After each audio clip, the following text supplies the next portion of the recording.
Sí, señora presidenta. Tenemos un oficio de la señora ministra de Relaciones Exteriores subrogante con el que remite las observaciones finales sobre el séptimo informe periódico de Chile ante el Comité de Derechos Humanos de Naciones Unidas, realizado los días 5 y 6 de marzo pasado en Ginebra, Suiza.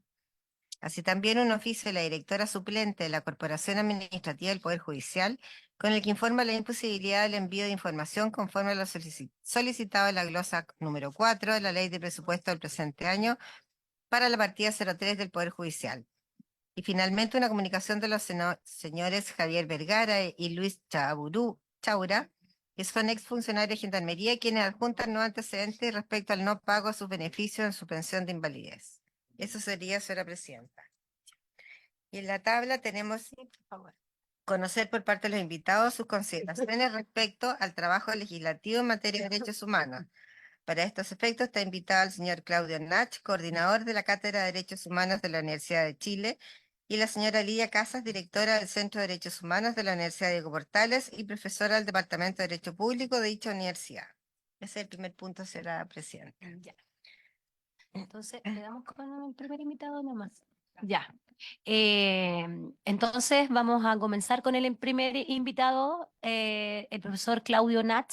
Se encuentra por ahí. Adelante, profesor. Muchas gracias, señora presidenta. Primero, confirmar si están recibiendo bien el audio de la comunicación. Sí, oh, perfecto. Perfecto. Bueno, quiero en primer lugar agradecerle a la presidenta de la Comisión de Derechos Humanos, Nacionalidad y Ciudadanía, la honorable senadora Fabiola Campillay, la gentileza de invitar a la Cátedra de Derechos Humanos de la Universidad de Chile a esta reunión.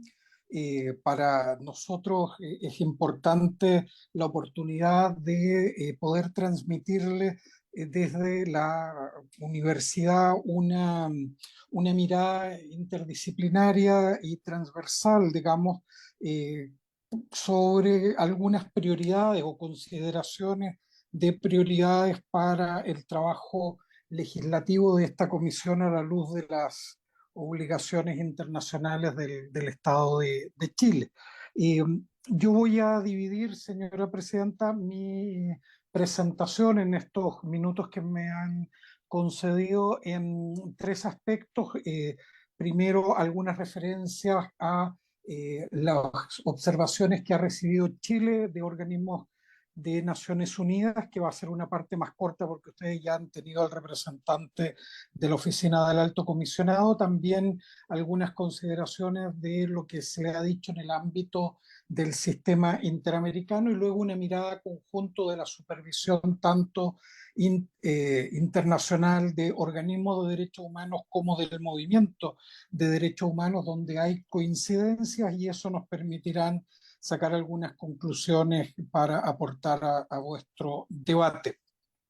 Yo quisiera, si usted me lo permite, Presidenta, partir con una breve cita de una norma, que es el artículo segundo de la Convención Americana sobre Derechos Humanos, que esta es una norma interesante porque fue propuesta en el marco de la discusión de la Convención Americana y en años 68 y 69, donde se hizo fundamentalmente esta discusión por la Cancillería chilena, bajo la presidencia de don Eduardo Frei Montalva. Y la propuesta de Chile fue incorporar una norma que no estaba en el borrador, que es el actual artículo segundo, que señala que respecto de los derechos y libertades que están contenidos en la Convención, leo textual, los estados partes se comprometen a adoptar con arreglo a sus procedimientos constitucionales y a las disposiciones de esta convención las medidas legislativas o de otro carácter que fueren necesarias para hacer efectivos tales derechos y libertades. Cierre de la cita. ¿Por qué me parece importante partir desde ese punto de vista? Para relevar precisamente el trabajo legislativo. El trabajo legislativo va de la mano de precisamente la efectividad de las obligaciones que adquieren los estados en materia de derecho internacional, en particular en materia de derechos humanos.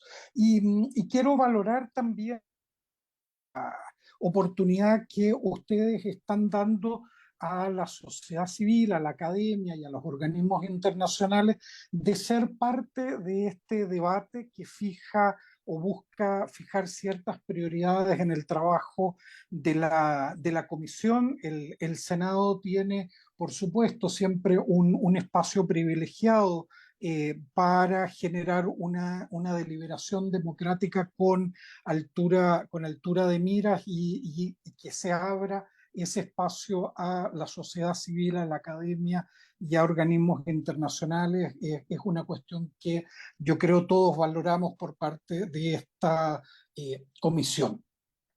Ahora, si entramos directamente en materia, si uno hace un análisis de prioridades que ha planteado desde el punto de vista exclusivamente legislativo, sin ir a otros ámbitos ni de políticas públicas o de actividad jurisdiccional, sino que si nos centramos en materia legislativa, hay dos cuestiones que yo quería resaltar en esta tarde. Por una parte, el reciente informe, las observaciones al informe de Chile formuladas por el Comité de Derechos Humanos de Naciones Unidas. Y en esas observaciones de muy reciente data, de ahora del 28 de marzo del 2024, hay dos áreas temáticas donde el comité ha puesto énfasis en materias legislativas que Chile tiene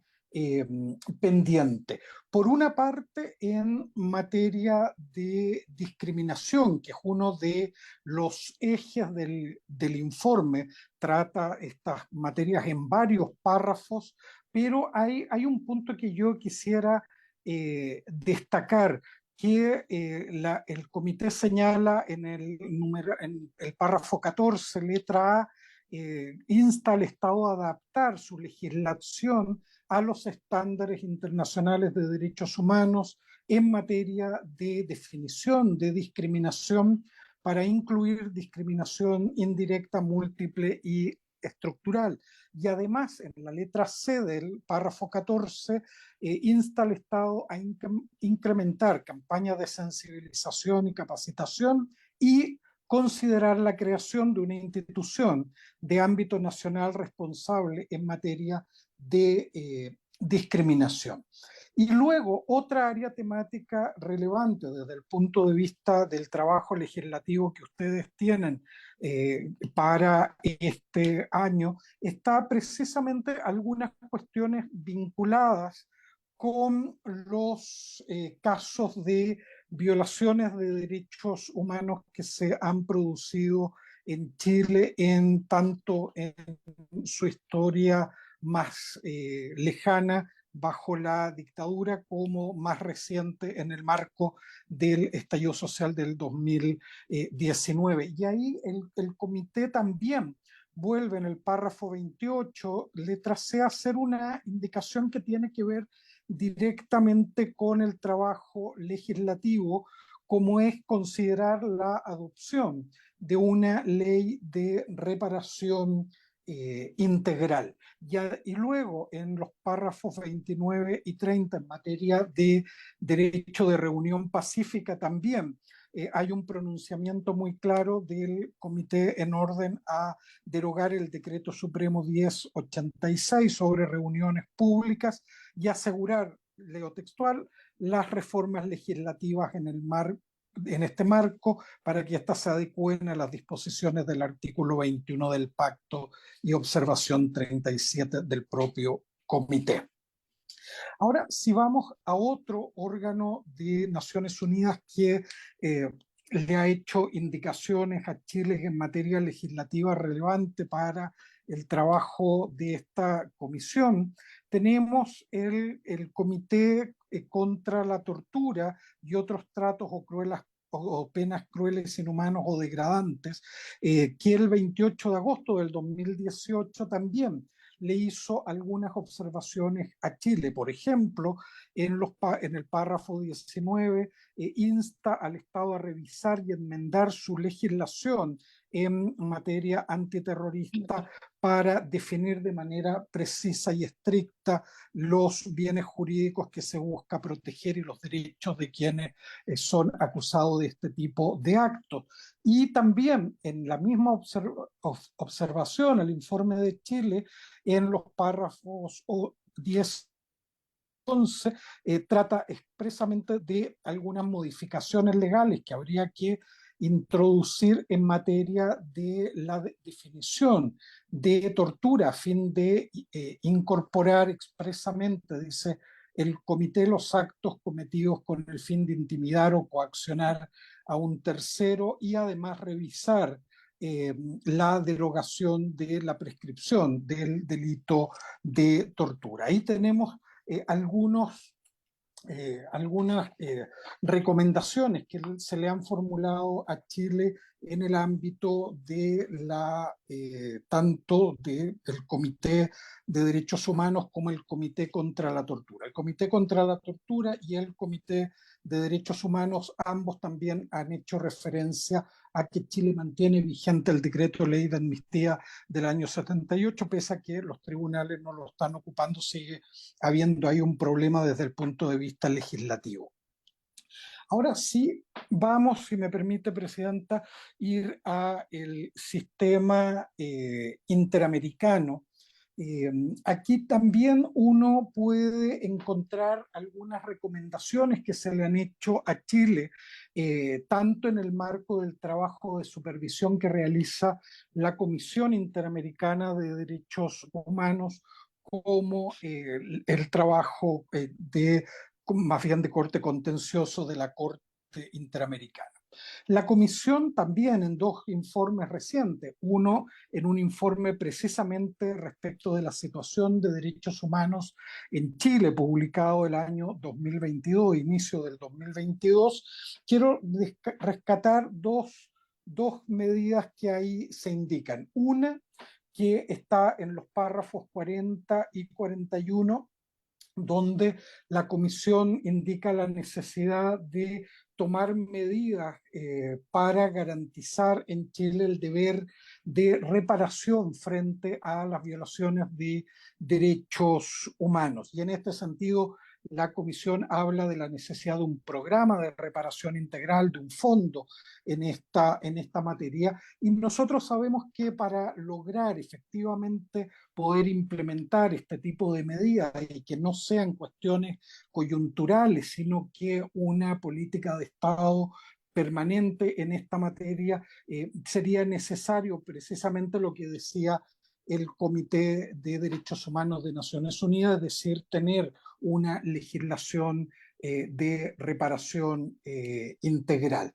Por otra parte, la Comisión también en su informe del 2022, párrafos 47 y 48, pone especial énfasis en una cuestión que ustedes están trabajando ya y que tiene que ver con la necesidad de garantizar la protección de periodistas para poder ejercer efectivamente el derecho a la libertad de expresión y particularmente la libertad de prensa. Y en ese mismo sentido, hay otro informe también del 2022, ahora fines del 2022, de la Relatoría de Libertad de Expresión de la Comisión Interamericana, donde también nuevamente encontramos otra coincidencia en materia legislativa, párrafos 333 a 345, la necesidad de adoptar medidas por parte del Estado para la protección de la labor de los periodistas, los y las periodistas, y en los párrafos 353 a 357 hay también una recomendación de revisar la regulación en materia de libertad de expresión en el ámbito de Internet, que este es un tema que va a estar seguramente dentro de la agenda que ustedes tengan en materia de derechos humanos.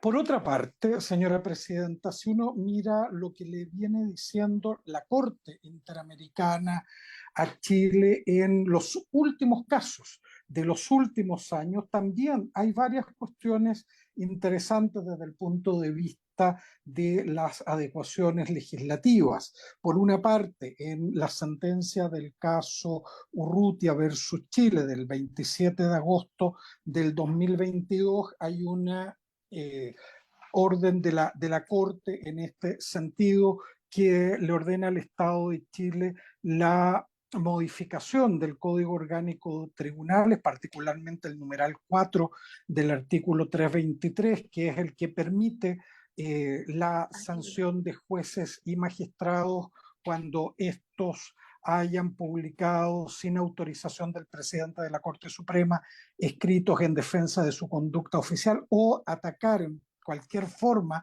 la labor de otros jueces o magistrados. La Corte ha dicho que esta norma es demasiado amplia que establece y establece una violación al principio de legalidad e independencia judicial y como garantía de no repetición ordena la revisión de esta normativa.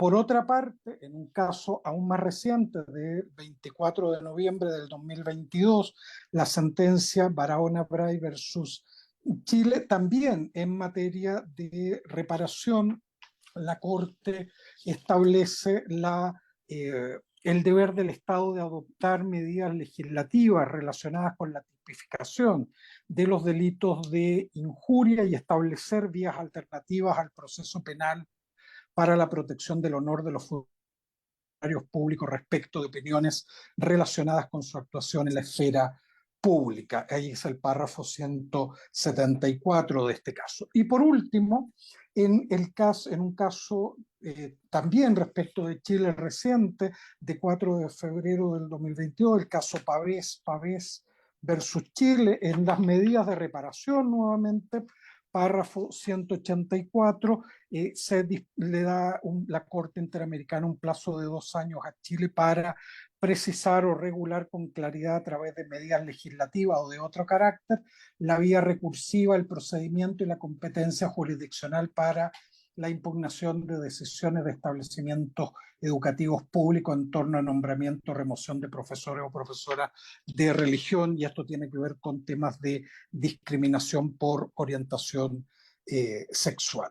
Y en esa misma lógica hay un tema relacionado con la Corte Interamericana que, si bien la Corte en estos fallos no lo señala, sí en su proceso de supervisión de cumplimiento de sentencia, es la necesidad de que Chile cuente con un mecanismo de cumplimiento de las sentencias que dicta la Corte en materia de derechos humanos, cuestión que Chile intentó solucionar con la creación de la Subsecretaría de Derechos Humanos hace ya algunos años. Me tocó participar ahí asesorando directamente a el ministro de Justicia de la época, Felipe Bulnes. Esa reforma se pensó bajo esa lógica, pero lamentablemente no tuvo los resultados que se esperaba y seguimos sin un procedimiento de cumplimiento de sentencias internacionales.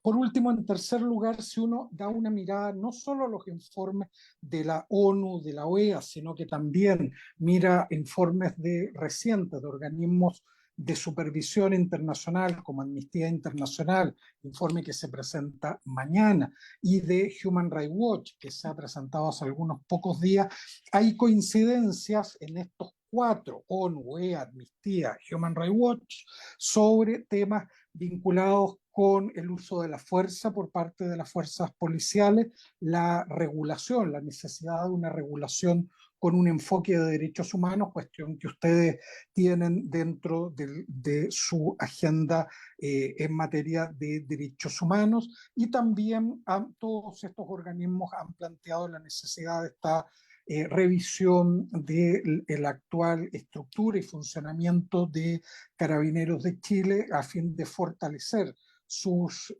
atribuciones y labores, pero ello acompañado con una adecuada capacitación en materia de derechos humanos y una adecuada también con una perspectiva de derechos humanos. En definitiva, Presidenta, en los 2 minutos que me quedan, plantear algunos criterios de priorización.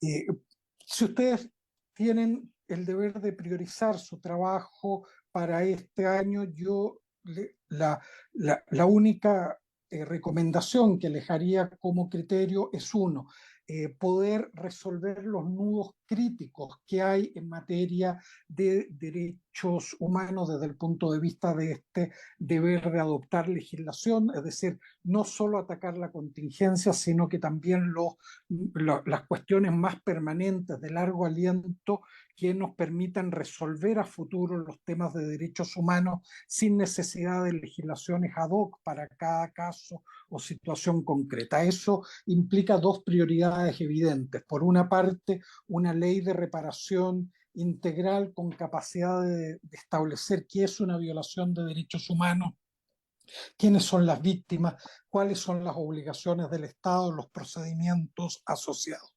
Y tener también el diseño de un mecanismo de cumplimiento de decisiones internacionales que nos permita estar al día en materia de recomendaciones de organismos internacionales. Si ustedes lo piensa, señora Presidenta, y por su intermedio la Comisión, este fue uno de los puntos donde hubo acuerdo en los 2 procesos constituyentes pasados. Y hay un aspecto en que tenemos un acuerdo profundo en Chile, al parecer, pero no implementado aún en la legislación, es la necesidad de regular legalmente esta materia y que nos siga siendo una cuestión que nos deja permanentemente al debe en materia de derechos humanos. De las 13 sentencias de la Corte Interamericana dictadas, solo 2 se han cumplido plenamente por parte del Estado. Tenemos ahí un problema. En definitiva, señora Presidenta,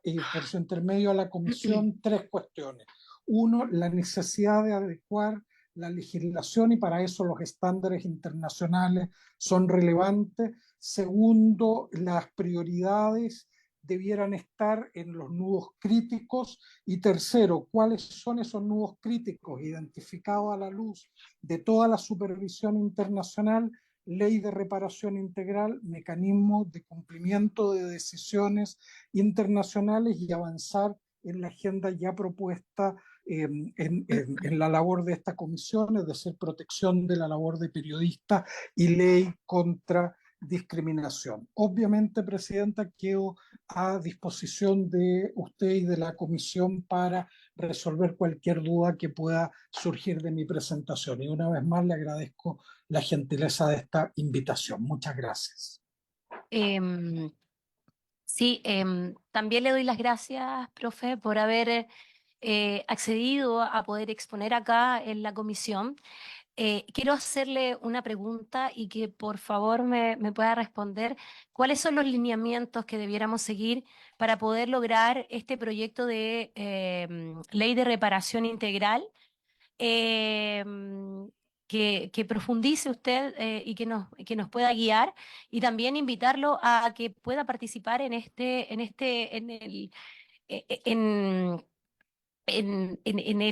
proyecto de ley de reparación integral a la cátedra de la Universidad de Chile, hacerle la invitación.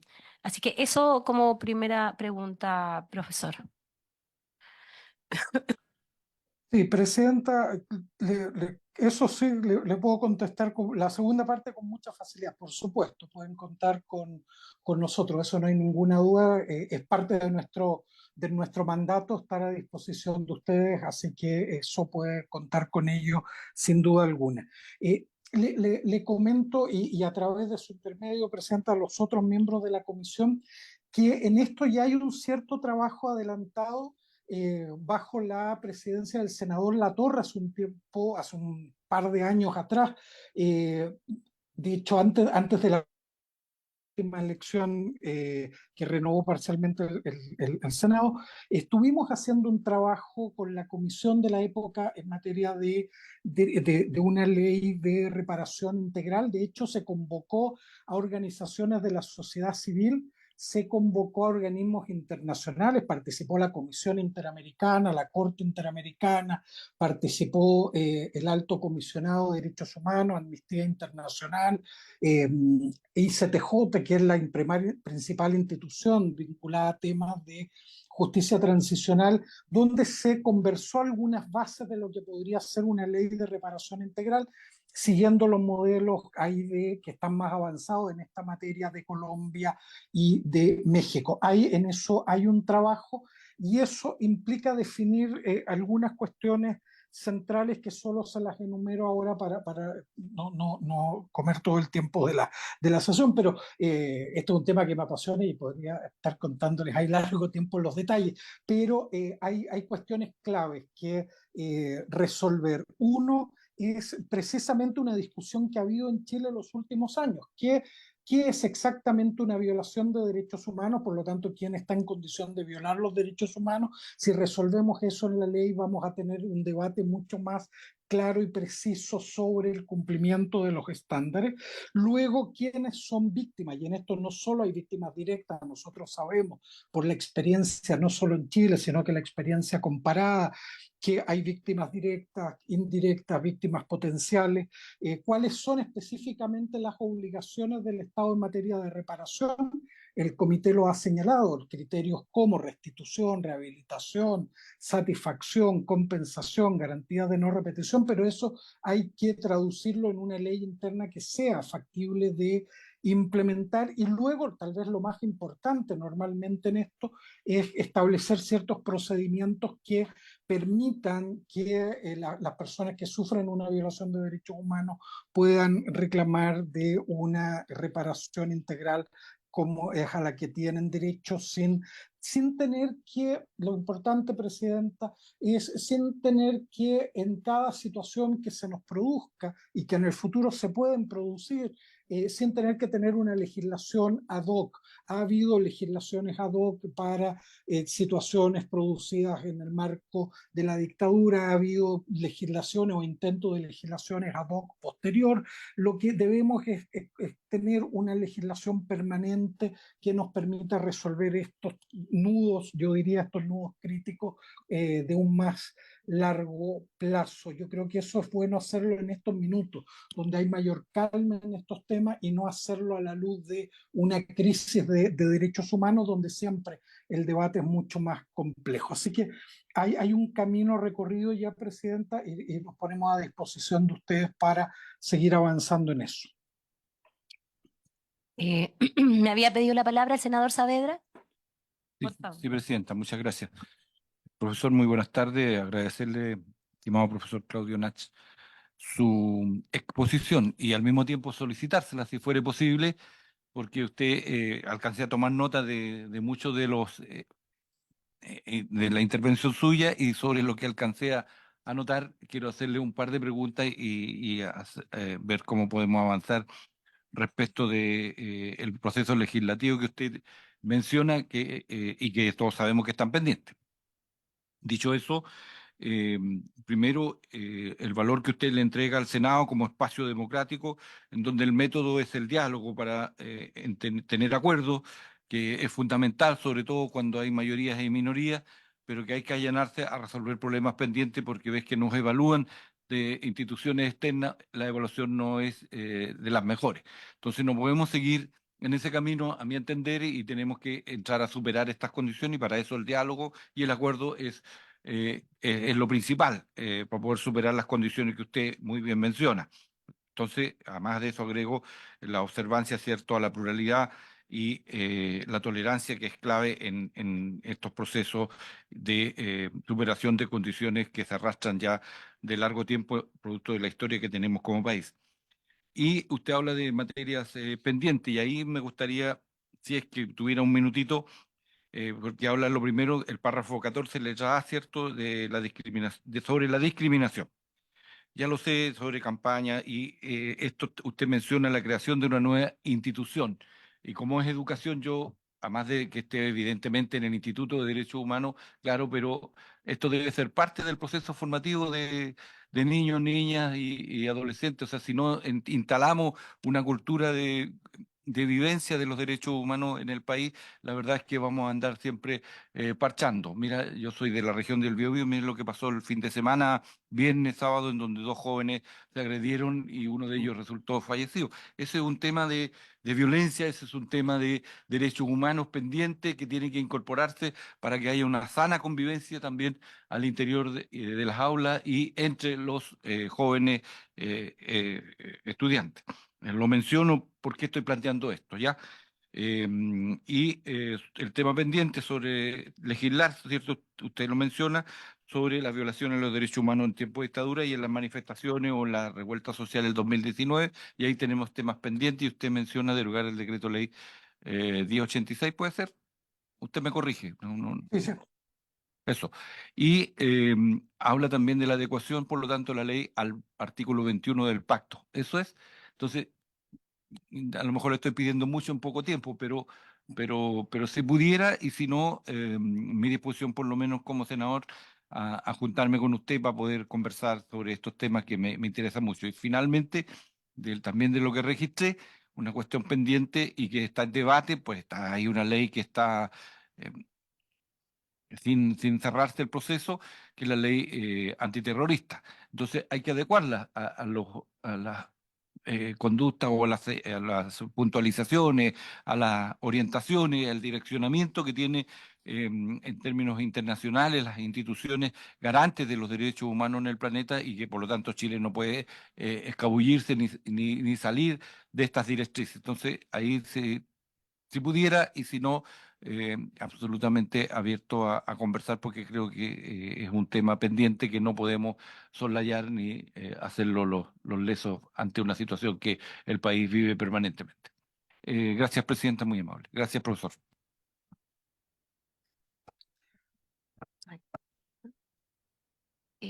¿Alguien más No, quería la no, palabra? no ha pedido la palabra. ¿No? No. Profesor Nach, quisiera responder al senador Saavedra, o Sí, sí, si me permite, prefiere Presidenta, conversar en persona. no, ambas cosas. Sí, le Buenísimo. agradezco, Presidenta. Lo primero, sí, senador, y con usted o con los otros miembros de la comisión estoy a disposición. Cuando ustedes lo dispongan, reunirme con ustedes, con sus equipos, como lo prefieran. Es decir, en eso, de verdad, y esto no es solo protocolo, pueden contar absolutamente conmigo en ese sentido. Pero yo quiero sí hacer un par de alcances sobre lo que usted señala, porque usted pone un énfasis en dos o tres aspectos que son clave. Uno, en el tema de discriminación, la invitación que hace el Comité de Naciones Unidas a Chile, decir, mire, piensen en si en realidad sería bueno tener una institución que se encargue específicamente de los temas de discriminación. Nosotros, y esto lo tenemos que asumir como país, tenemos un problema con el tema de discriminación.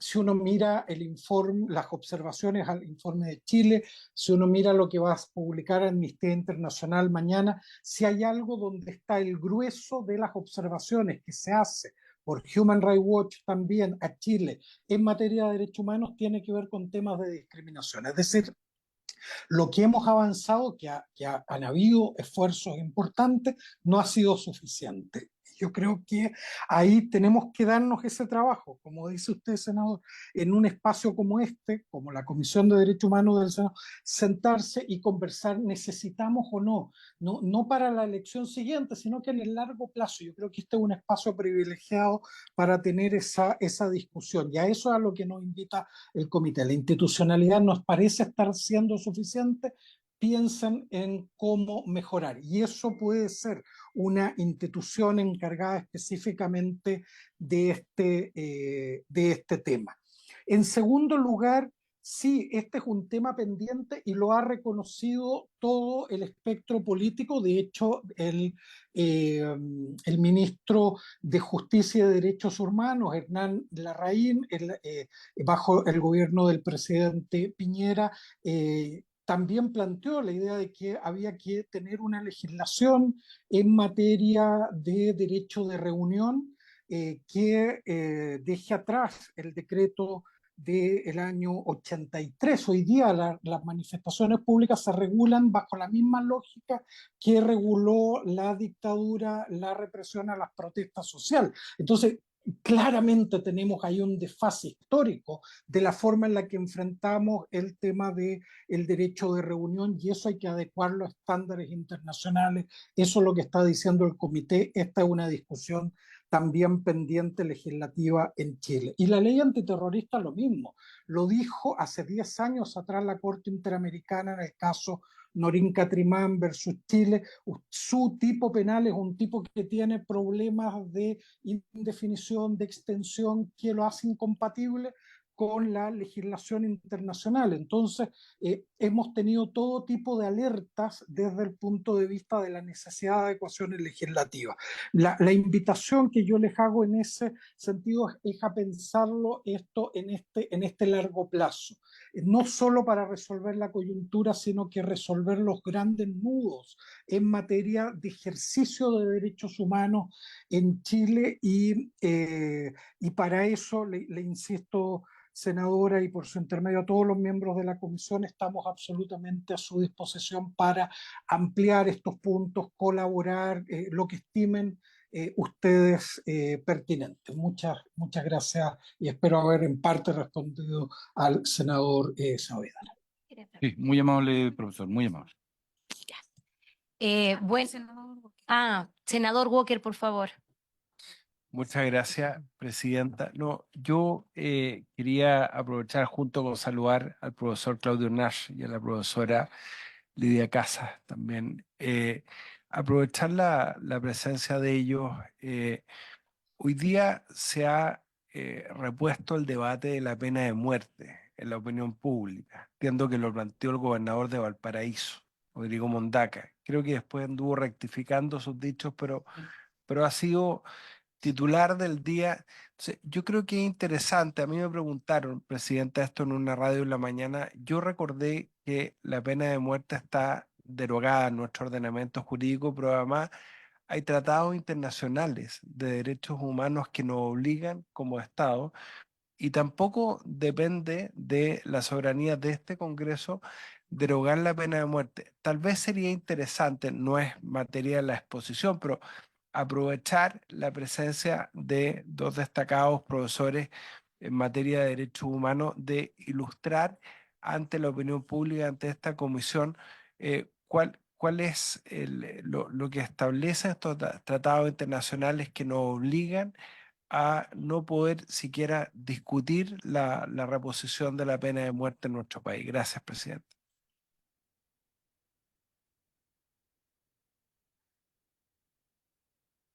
¿Hablar? Sí, profesor Nach, Perfecto. por favor, adelante.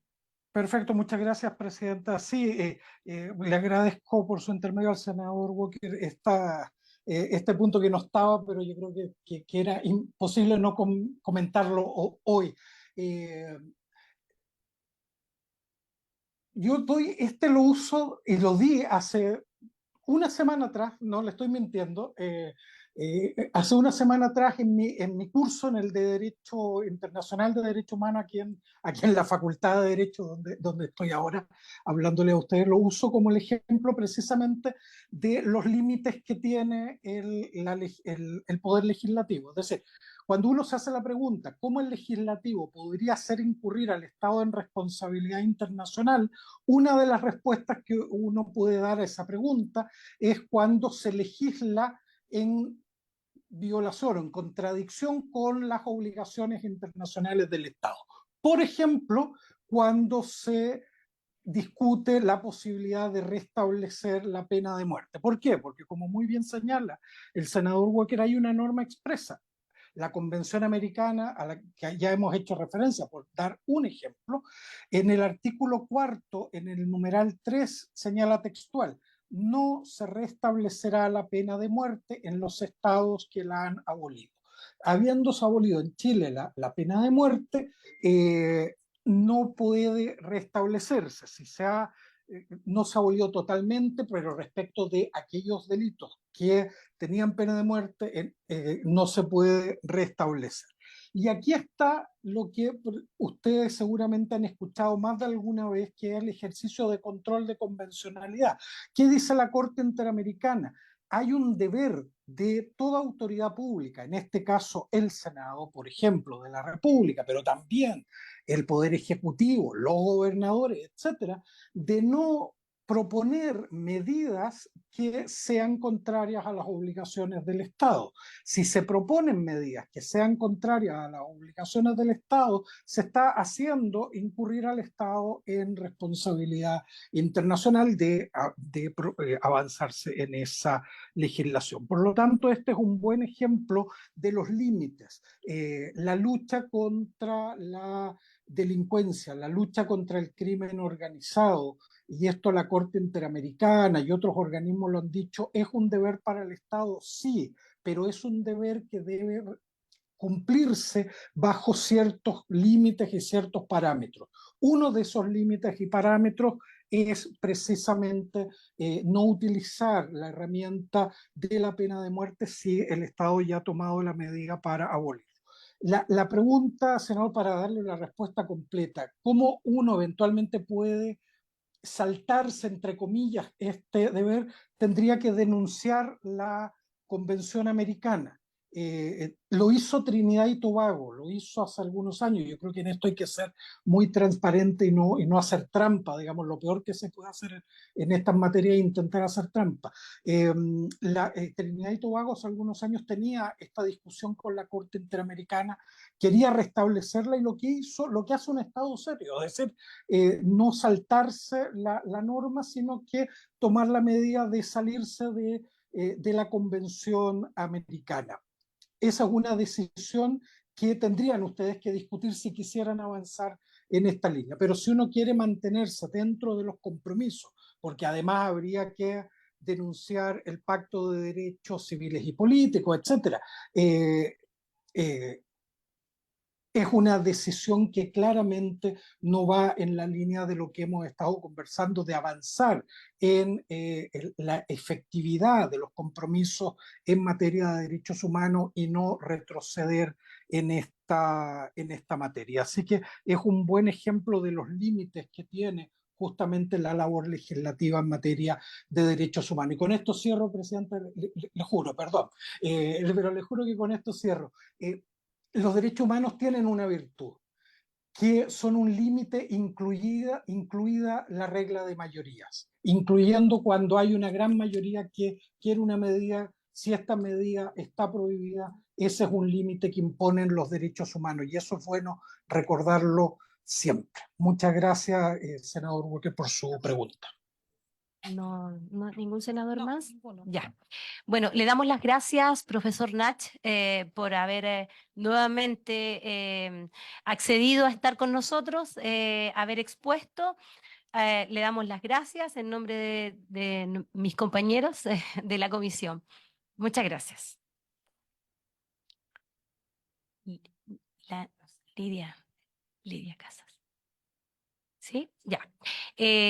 Bueno, ahora vamos a pasar a la profesora Lidia Casas, de la Facultad de Derecho de la Universidad Diego Portales. Disculpe el olvido, profesora. Por favor, adelante. Muchísimas gracias, señora presidenta, por la invitación a presentar ante esta comisión. Quisiera solo preguntar cuánto tiempo tengo, dado que además yo tengo que hacer clases y había entendido que era de 3 a 4 esta sesión. No sé si es correcto, veo que hay algunos que están señalándome que así es. ¿Correcto, senador? Es hasta las 4. Efectivamente, tengo solamente 3 minutos y ya quizás quiero referirme a la última cuestión que se ha referido el profesor Nach. El propio pacto y que tiene que ver con la Disculpe, profesora, mire, podría hacer estos 3 minutos que a usted le quedan y poder para la próxima sesión que ya no exponga usted en primer lugar. Ya, podría ser, voy a tratar de ver mi calendario porque no lo tengo aquí a la vista. ya. Puedo el próximo martes porque yo hago clase en distintos Ese, momentos los días disculpe, martes. disculpe, No, es no el se siguiente, preocupe. porque el subsiguiente, porque la próxima semana nosotros tenemos semana regional, entonces no sesionamos y sesionamos el 7, me parece que es, ¿sí? ¿Martes 7? Martes 7 sería para que pudiese acompañarnos. Martes 7. Lamentablemente yo ya no podré esa fecha porque estoy haciendo clase a partir de las 14 horas hasta las 19. Pero mire, no es... ¿Podríamos buscar una fecha en conjunto? podríamos ver una fecha en conjunto para Ya. no tomar más tiempo. Ya, Bueno, adelante, por favor. solamente para terminar, yo creo que es muy importante la pregunta que hace el senador Walker sobre este punto. Toda la discusión que se ha hecho ante la Comisión Interamericana, en especial respecto de los países del Caribe, ha sido, del Caribe anglosajón, debo señalar, ha sido sobre la abolición de la pena de muerte. Por lo tanto, este es un tema que no ha estado ausente de manera alguna ante la Comisión y la Corte Interamericana de Derechos Humanos. Ahora, si esto simplemente fuera pensado desde la Convención Americana, el Pacto Internacional de Derechos Civiles y Políticos también tiene una norma que, si bien no dice que tendrá que ser abolido, sino que se refiere en el artículo 6, número 2, dice: en los países que no hayan abolido la pena capital, solo podrá imponerse la pena de muerte para los delitos más graves. Pero en su último numeral, el número 6, dice: ninguna disposición de este artículo podrá ser invocada por un Estado parte en el presente pacto para demorar o impedir la abolición de la pena capital. Es decir, lo que aquí va a suceder, si de verdad, digamos, queremos plantear un debate sobre la reposición de la pena de muerte, tendremos de verdad, tal como lo ha señalado el profesor Claudio Nach, tomarnos en serio de cuál es el compromiso que todos los poderes del Estado, incluyendo ciertamente el legislativo, tendremos respecto de cuál es la posición frente a los tratados internacionales y en particular sobre la pena de muerte. Yo creo quedarme hasta aquí para poder luego la semana, digamos, que corresponda, poder seguir adelante con mi exposición. Muchísimas gracias a Presidenta por esta invitación y a través de su intermedio a todos los honorables senadores. Sí. Quiero darles las gracias, profesora Lidia Casas. ¿Algún señor senador que quisiera? Sí. Ah, ok, ya. Darle las gracias y ojalá pudiese acompañarnos otro día, que nuestros asesores se van a comunicar con usted para poder ver qué fecha nos puede acompañar. Muchísimas gracias. Senador Walker, si quiere saludarla, porque él está contento que usted esté acá. No, Que yo no decía ignora. que profesora de la mejor escuela de Derecho de Chile. Así es. Saludos, le. Gracias, senador.